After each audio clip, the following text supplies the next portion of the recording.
আসসালামু আলাইকুম।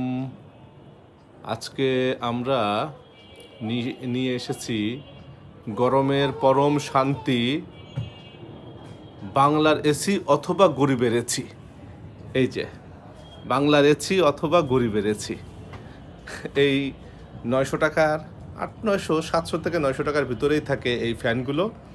এইভাবে সেট করে দিয়েছি জানালায়, যাতে জানালা থেকে বাইরের বাতাসগুলো ভিতরে, ঠান্ডা বাতাসটা ভিতরে আসে এবং ভিতরের গরম বাতাসটা বাইরে নিয়ে যায়।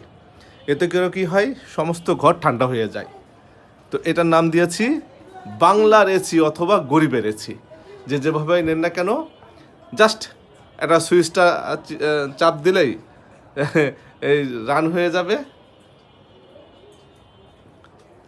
এই যে চাপ দিল সুইচ, এই যে চলা শুরু করলো ঠান্ডা বাতাস। এটা আমাদের বাংলার এসি। আমরা এই বরফ হয়ে যাই, ঘরের টেম্পারেচার হয়ে যায় খুবই ঠান্ডা। বন্ধ করো, শীত লাগছে আমার। ধন্যবাদ সবাইকে আজকের এই শর্ট ভিডিওটা দেখার জন্য। আপনারা সবাই আমার চ্যানেলকে সাবস্ক্রাইব করে দিবেন।